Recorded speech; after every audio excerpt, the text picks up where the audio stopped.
Chapitre 38. L'aube éclaire à peine le ciel et rend la marche encore difficile quand Jésus quitte Doko encore endormi. On n'entend certainement pas le bruit des pas, car ils avancent avec précaution et les gens dorment encore dans les maisons fermées. Personne ne parle avant qu'il ne soit sorti de la ville dans la campagne qui se réveille lentement dans la lumière faible et toute fraîche après la rosée. Alors l'Iscariote dit « Route inutile, sans repos, il aurait mieux valu ne pas venir jusqu'ici. » Jacques d'Alphée répond « Ils ne nous ont pas mal reçus, le peu d'entre eux que nous avons trouvés.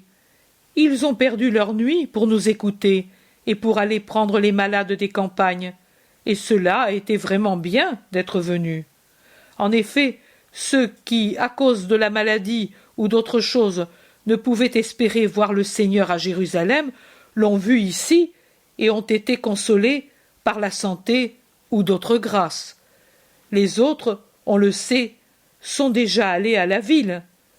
C'est l'usage pour nous d'y aller, pourvu qu'on le puisse, quelques jours avant la fête, dit-il doucement, car Jacques est toujours doux, à l'opposé de Judas de Kériote qui, même dans les meilleures heures, est toujours violent et autoritaire. Justement, parce que nous allons nous aussi à Jérusalem, il était inutile de venir ici. Il nous aurait entendus et vus là-bas. Mais pas les femmes ni les malades, réplique en l'interrompant Barthélemy, qui vient à l'aide de Jacques d'Alphée. Judas feint de ne pas entendre et il dit, comme s'il continuait la conversation, « Du moins, je crois que nous allons à Jérusalem, bien que, maintenant, je n'en sois plus sûr après le discours au berger. » Pierre demande, « Et où veux-tu qu'on aille, sinon là ?»« Bah, je ne sais pas, tout est tellement irréel de ce que nous faisons depuis quelques mois, tout tellement contraire à ce que l'on peut prévoir, au bon sens, à la justice, même que... Ohé, mais je t'ai vu boire du lait à Doko, et pourtant tu parles comme si tu étais ivre. Où les vois-tu, les choses contraires à la justice ?» demande Jacques de Zébédée avec des yeux peu rassurants. Et il renchérit. « Assez de reproches au juste. As-tu compris que cela suffit ? Tu n'as pas le droit, toi, de lui faire des reproches. Personne n'a ce droit, car lui est parfait, et nous, aucun de nous ne l'est, et toi moins que tous. » Thomas, qui perd patience, dit « Mais oui, si tu es malade, soigne-toi, mais ne nous ennuie pas avec tes discussions. Si tu es lunatique, le maître est là. Fais-toi guérir, et n'en parlons plus. » En effet, Jésus est en arrière avec Jude d'Alphée et Jean, et ils aident les femmes qui, moins habituées à marcher dans la pénombre, ont de la peine à avancer par le sentier difficile et encore plus sombre que les champs, parce qu'il est taillé dans une épaisse oliveraie. Et Jésus ne cesse de parler avec les femmes, restant étrangers à ce qui arrive plus en avant, et que, pourtant, entendent ceux qui sont avec lui. En effet, si les paroles arrivent difficilement, leur ton indique que ce ne sont pas des paroles douces, mais qu'elles sentent déjà la dispute. Les deux apôtres, le Thaddée et Jean, se regardent, mais ne parlent pas. Ils regardent Jésus et Marie, mais Marie est tellement voilée par son manteau qu'on ne lui voit pour ainsi dire pas le visage, et Jésus semble ne pas avoir entendu. Il parlait de Benjamin et de son avenir, et il parle de la veuve Sarah d'Aphek qui s'est établie à Capharnaüm et est la mère affectueuse non seulement de l'enfant de Giscala, mais aussi des petits-enfants de la femme de Capharnaüm qui, après un second mariage, n'aimait plus les enfants du premier lit et qui ensuite est morte. Si malheureusement que vraiment on a vu la main de Dieu dans sa mort, dit Salomé. Pourtant, À la fin de la conversation, Jésus va en avant avec Jude Thaddée et il se joint aux apôtres après avoir dit en partant « Reste pourtant, Jean, si tu le veux, je vais répondre à l'inquiet et mettre la paix. » Mais Jean, après avoir fait encore quelques pas avec les femmes, comme désormais le sentier devient plus ouvert et plus clair, rejoint Jésus en courant, justement quand il dit « Rassure-toi donc, Judas, comme nous ne l'avons jamais fait, nous ne ferons rien d'irréel. Même maintenant, nous ne faisons rien d'opposé à ce que l'on pouvait prévoir. C'est le temps où il est prévisible que tout véritable Israélite, non empêché par des maladies ou des choses très graves, monte au temple. Et nous montons au temple. Pas tous pourtant. J'ai entendu dire que Margiam n'y sera pas. Est-il malade peut-être? Pour quel motif ne vient-il pas? Te paraît-il possible de le remplacer par le Samaritain? Le ton de Judas est insupportable. Pierre murmure « Oh, prudence, enchaîne ma langue à moi qui suis un homme. » Et il serre fortement ses lèvres pour ne pas en dire davantage.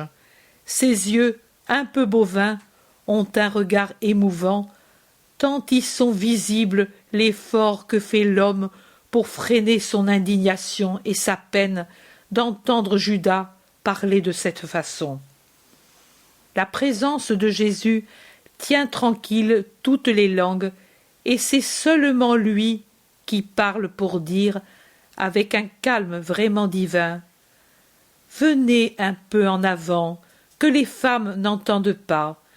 J'ai une chose à vous dire depuis quelques jours. Je vous l'ai promis dans les campagnes de Tersa, mais je voulais que vous y fuissiez tous pour l'entendre. Vous tous, pas les femmes. Laissons-les dans leur humble paix. Dans ce que je vous dirai, il y aura aussi la raison pour laquelle Margiam ne sera pas avec nous, ni ta mère, Judas de Kériote, ni tes filles, Philippe, ni les femmes disciples de Bethléem de Galilée avec la jeune fille. Il y a des choses que tous ne peuvent pas supporter.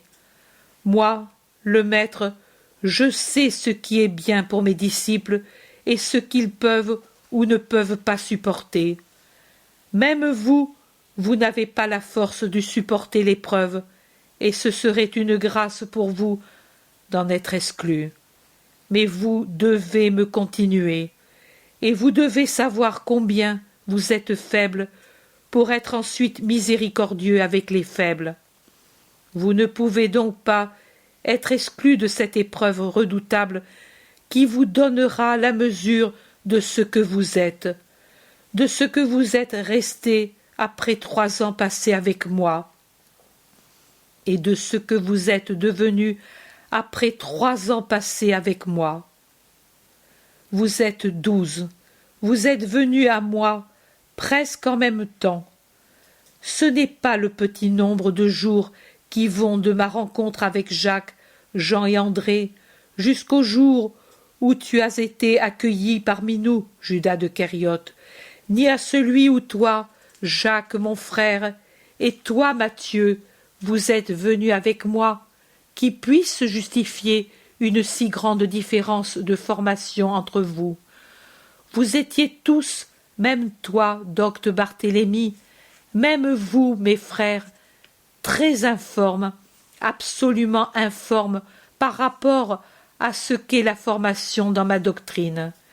Et même votre formation, meilleure que celle des autres parmi vous dans la doctrine du vieil Israël, était pour vous un obstacle pour vous former en moi. Et pourtant, aucun d'entre vous n'a parcouru autant de chemin qu'il aurait fallu pour vous amener tous à un point unique. L'un de vous l'a atteint, d'autres en sont proches, d'autres plus éloignés, d'autres très en arrière, d'autres... Oui, je dois aussi le dire, au lieu d'aller de l'avant, on reculait. Ne vous regardez pas, Ne cherchez pas parmi vous qui est le premier et qui est le dernier. Celui qui, peut-être, se croit le premier, ou que l'on croit le premier, doit encore s'éprouver lui-même.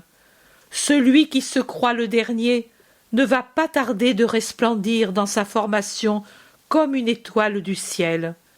Aussi, une fois de plus, je vous dis, ne jugez pas. Les faits jugeront par leur évidence.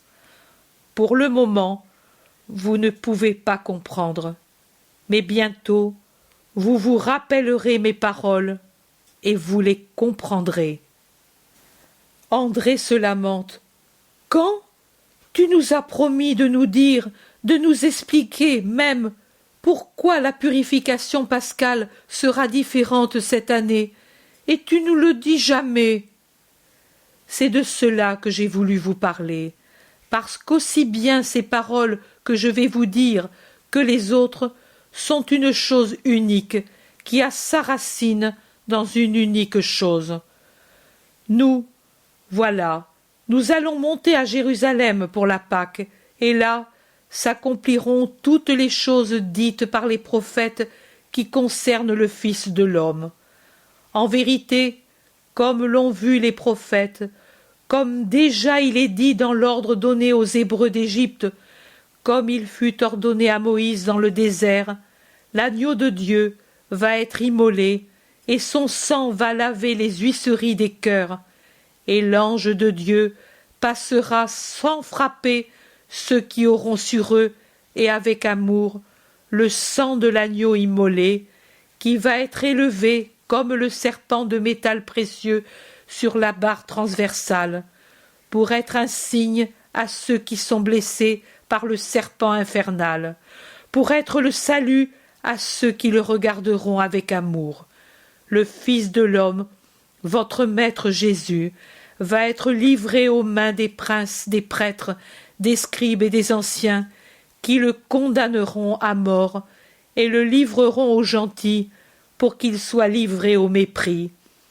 Et on le giflera, on le frappera, on le couvrira de crachats, on le traînera sur les routes comme un chiffon immonde, et puis les gentils, après l'avoir flagellé et couronné d'épines, le condamneront à la mort de la croix réservée aux malfaiteurs, suivant la volonté du peuple hébreu rassemblé à Jérusalem, exigeant sa mort à la place de celle d'un larron, et lui sera ainsi mis à mort.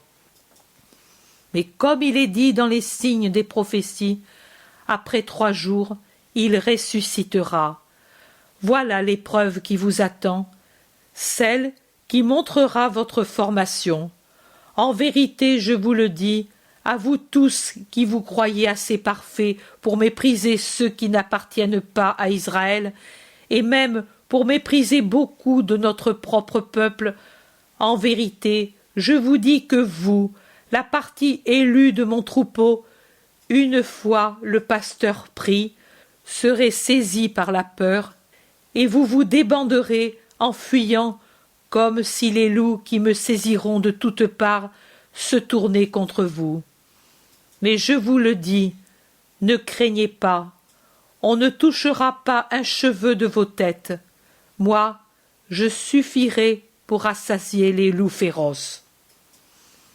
Les apôtres, à mesure que Jésus parle, semblent des gens sous une grêle de pierre.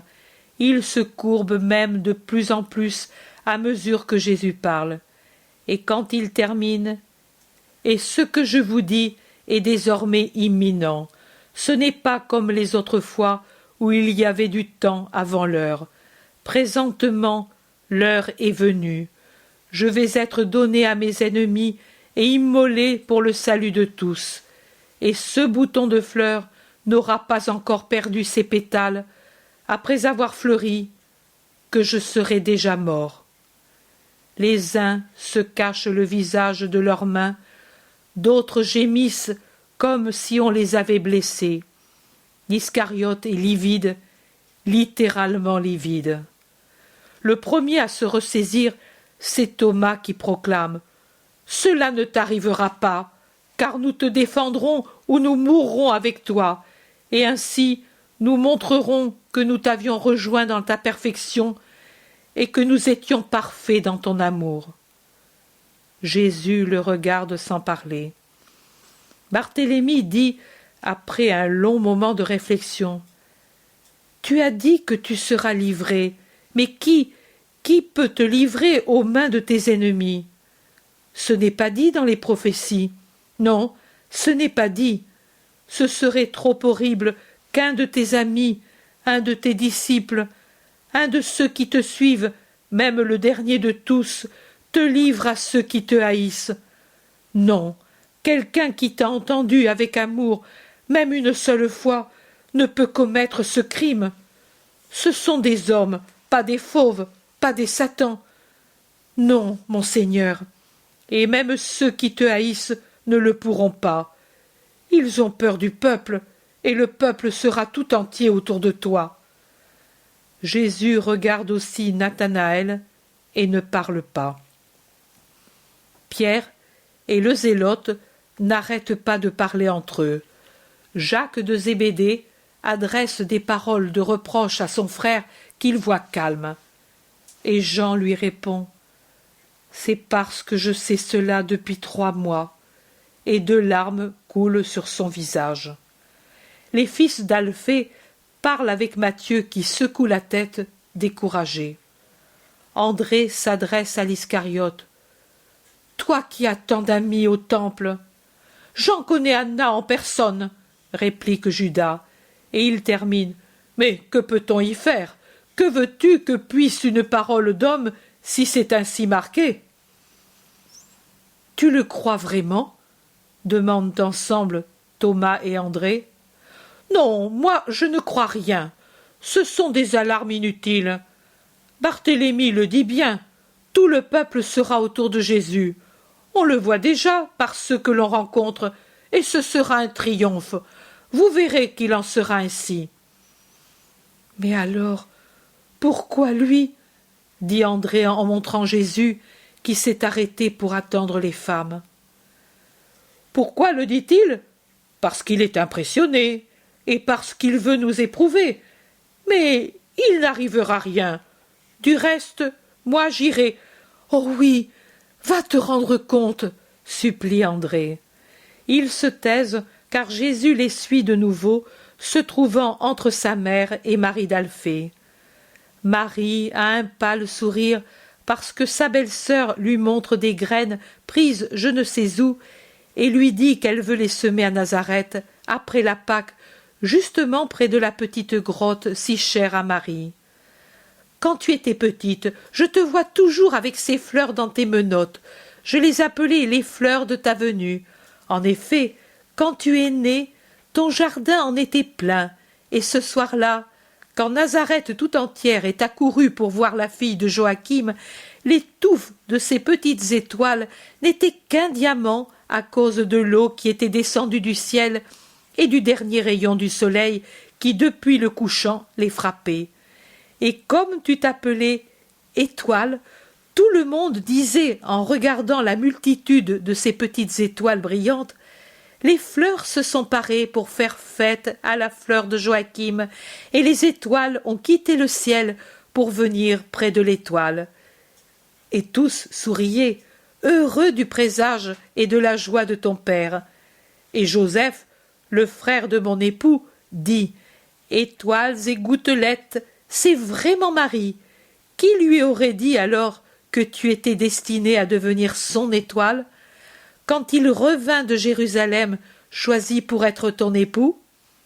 Toute Nazareth voulait lui faire fête, parce que grand était l'honneur qui lui était venu du ciel et venu de ses fiançailles avec toi, fille de Joachim et d'Anne, et tous voulaient l'inviter à un banquet. Mais lui, d'une volonté douce mais ferme, refusa toute fête, étonnant tout le monde. En effet, quel est l'homme destiné à une union honorable et par un tel décret du Très-Haut qui ne fête pas le bonheur de son âme, de sa chair et de son sang? Mais lui disait À grande élection, grande préparation, et il gardait aussi la continence de parole et de nourriture, en plus de la continence proprement dite qu'il avait toujours gardée. Il passa ainsi ce temps dans le travail et la prière, car je crois que chaque coup de marteau, chaque marque de son ciseau était devenu oraison, s'il est possible de prier par le travail.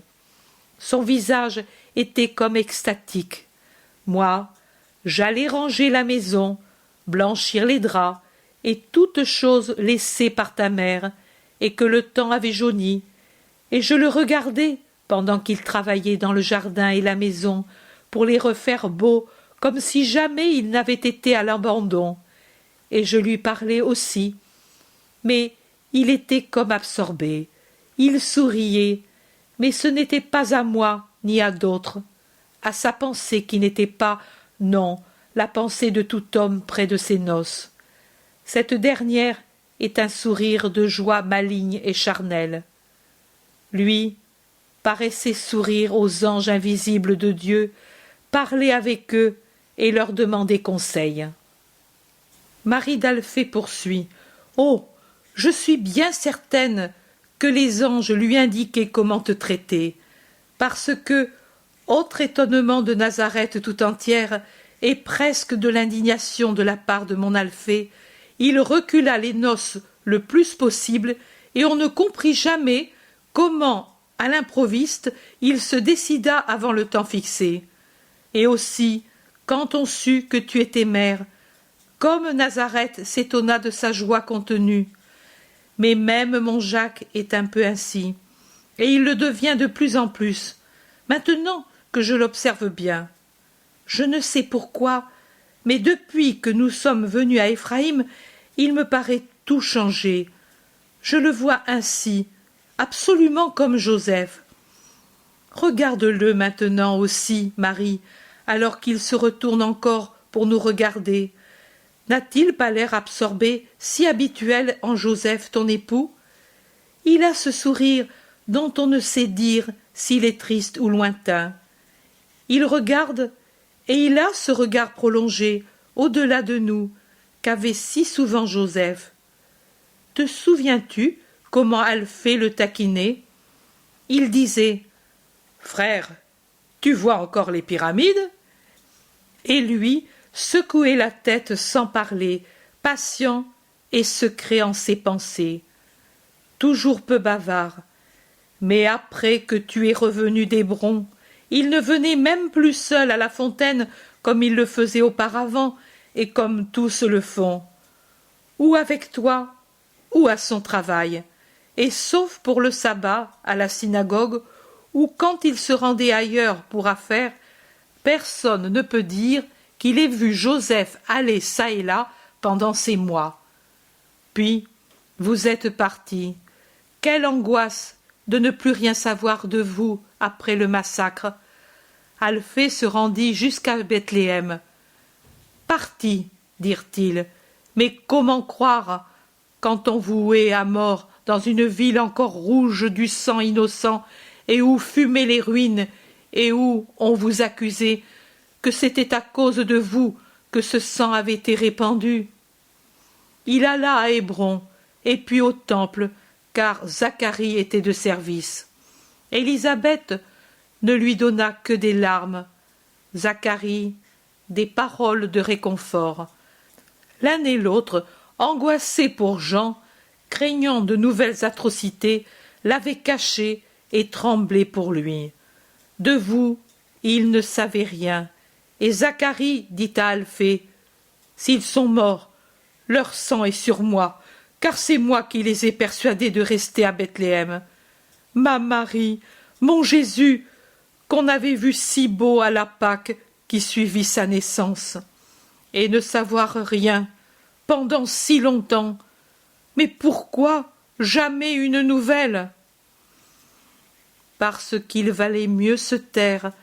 Là où nous étions, il y avait beaucoup de Marie et de Joseph, et il valait mieux passer pour un couple quelconque, répond tranquillement Marie, et elle dit en soupirant, Et c'étaient encore des jours heureux dans leur tristesse. Le mal était encore si loin. S'il manquait tant de choses à nos besoins humains, notre esprit se rassasiait de la joie de t'avoir, mon fils. Marie d'Alphée observe. Maintenant, aussi, Marie, tu l'as, ton fils. Il manque Joseph, c'est vrai, mais Jésus est ici, et avec son amour complet d'adulte. Marie lève la tête pour regarder son Jésus. Son regard trahit son déchirement, malgré le léger sourire sur les lèvres. Mais elle n'ajoute pas un mot. Les apôtres se sont arrêtés pour les attendre, et se sont tous réunis, même Jacques et Jean, qui étaient en arrière de tous, avec leur mère. Pendant qu'ils se reposent de la marche, et que certains mangent un peu de pain, la mère de Jacques et Jean s'approche de Jésus et se prosterne devant Jésus, qui ne s'est même pas assis dans sa hâte de reprendre la marche. Jésus l'interroge, car il est visible qu'elle désire lui demander quelque chose. « Que veux-tu, femme ? Parle. »« Accorde-moi une grâce avant que tu t'en ailles, comme tu le dis. »« Et laquelle ? » ?»« Celle d'ordonner que mes deux fils, qui pour toi ont tout quitté, siègent l'un à ta droite et l'autre à ta gauche, quand tu siégeras dans ta gloire dans ton royaume. » Jésus regarde la femme, et puis il regarde les deux apôtres et leur dit : « C'est vous qui avez suggéré cette pensée à votre mère en interprétant très mal mes promesses d'hier ? Le centuple pour ce que vous avez quitté, vous ne l'aurez pas dans un royaume de la terre. Vous aussi, donc, vous devenez avides et sots ? Mais ce n'est pas vous. C'est déjà le crépuscule empoisonné des ténèbres qui s'avance, et l'air souillé de Jérusalem qui approche et vous corrompt et vous aveugle. Moi, je vous dis que vous ne savez pas ce que vous demandez. Pouvez-vous peut-être boire le calice que moi je boirai ? Nous le pouvons, Seigneur. Comment pouvez-vous le dire si vous n'avez pas compris quelle sera l'amertume de mon calice ? Ce ne sera pas seulement l'amertume que je vous ai décrite hier, mon amertume d'homme de toutes les douleurs. Il y aura des tortures que même si je vous les décrivais, vous ne seriez pas en condition de comprendre. Et pourtant, oui, puisque bien qu'étant comme deux enfants qui ne connaissent pas la portée de ce qu'ils demandent, puisque vous êtes deux esprits justes et que vous m'aimez, certainement vous boirez à mon calice. Cependant, siégez à ma droite ou à ma gauche, il ne dépend pas de moi de vous l'accorder. C'est une chose accordée à ceux auxquels mon Père l'a préparée. Les autres apôtres, pendant que Jésus parle encore, critiquent âprement la demande des fils de Zébédée et de leur mère. Pierre dit à Jean : « Toi aussi, je ne te reconnais plus pour ce que tu étais. » Et l'Iscariote, avec son sourire de démon : « Vraiment, les premiers sont les derniers. Tant de découvertes surprenantes. » Et il rit jaune. Philippe dit d'un ton de reproche : « Est-ce par hasard pour les honneurs que nous avons suivi notre maître ?» Thomas, au contraire, pour excuser les deux, s'en prend à Salomé en lui disant : « Pourquoi faire mortifier tes enfants ? Tu devais réfléchir, si eux ne l'ont pas fait, et empêcher cela. » Le Thaddée dit : « C'est vrai, notre mère ne l'aurait pas fait. » Barthélemy ne parle pas, mais son visage marque clairement sa désapprobation.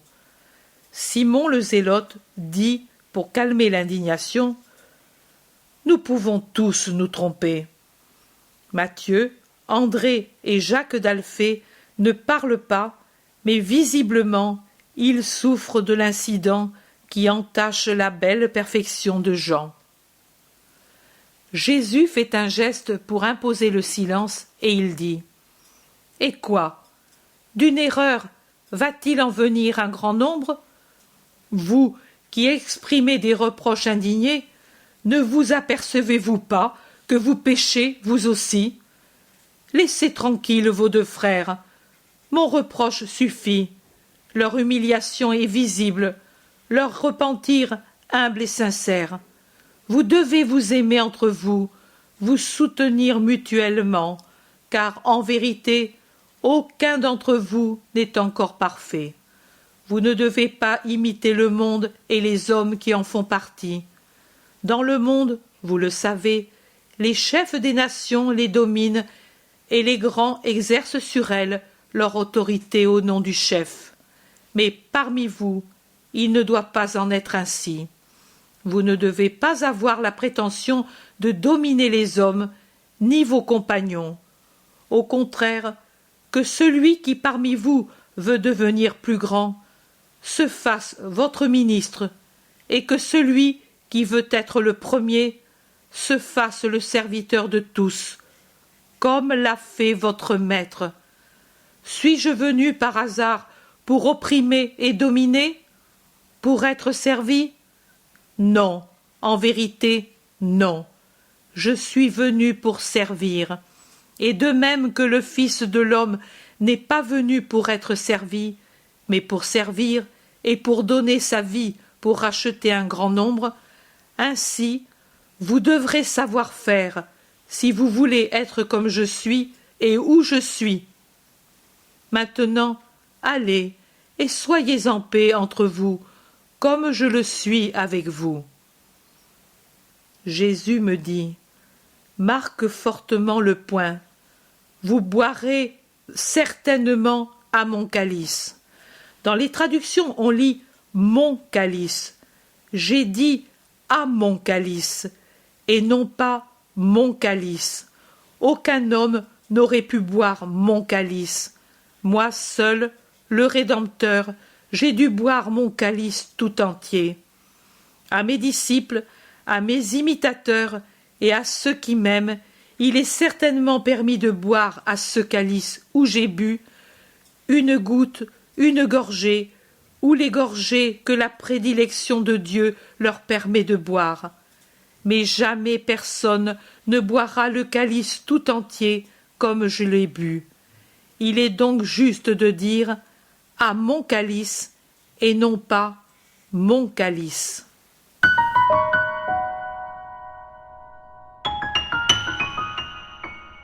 L'intérêt pour les écrits de Maria Valtorta ne cesse de grandir.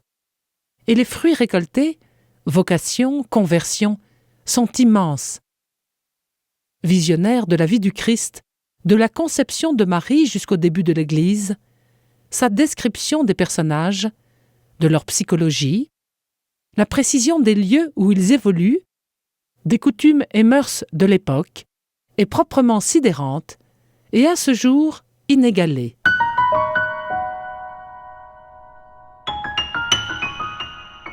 www.associationmariavaltorta.fr